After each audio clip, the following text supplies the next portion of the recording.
I'm here with former Rabbitohs captain Roy Asotasi. Mate, you've been retired for a while now, but you're back here today. What does the Rabbitohs Cup mean to you? Yeah, I think it's always it brings back memories, good memories of my time there. Rabbitohs will always be close to my heart. It's a club where I came across. Obviously, I always tell people there's two paths to my career.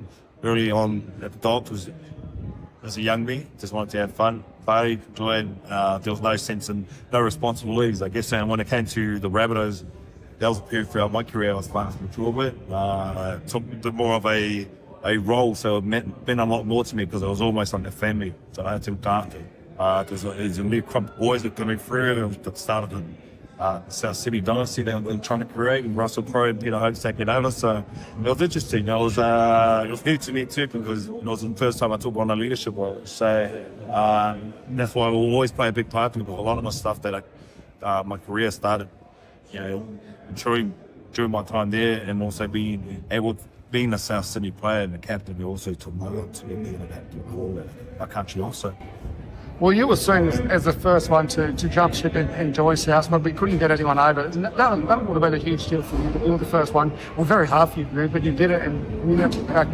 Yeah, it is. I think for a lot of players, wherever you come up from or wherever you play your red foot in starting with debut, you do your best to try and stay there. And unfortunately, like most situations, you don't get to always be a one-time man.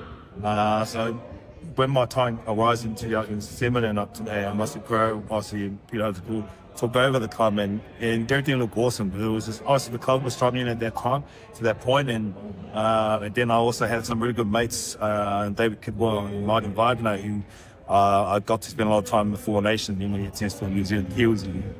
They were also coming across, and that probably made my job a little bit easier and comfortable, knowing that there were players that I played with who were still playing well, that were able to, turn a club around. That was our main focus because South Sydney at that time was at the bottom, and we wanted to make sure that there was literally only one way up, to try and go up. And what better way to do it than to be the faces of the club, that new faces that would come to the club to do that. I felt like for a lot of us who did that.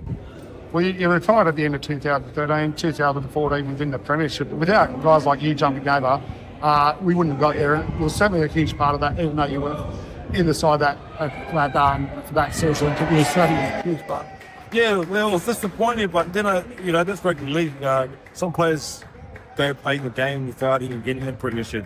I knew because I was in 11, 12, 13, being close, and we'll get it knocked out in semi-final, but I knew something was brewing. It was just a matter of, at that stage of my career, I was obviously, I was getting a little bit on, I was marking prime, and what is a little bit better, and it was time to move on. Reason why was because you had guys like George Burgess, Tom Bird, all coming through in the grade, so you couldn't really hold those next football guys that were coming through. And when they stepped up onto the stage, and they were, and I had no doubt they were going to win the competition in 2014, because it was right there. It was just they just had been missing these things, filling those missing pieces. So, supporter as I am, I'm grateful that I was part of getting the club as far as I could. Obviously, the game plan was to win one with them within that 7 years, but unfortunately, it didn't eventuate. But I'm happy that they finally got to win one or two. You had a lot to do, obviously, when we come over to South, you haven't got to do with us here in the highway. What did the Burrow mean to you when you were out in the field? Oh, man, the Burrow was awesome. When every time I ran out, had to sign out there. You knew with the Burrow, I think everyone knew, oppositions knew it. It was just a matter of, they were the kind of almost the lifeline of the club.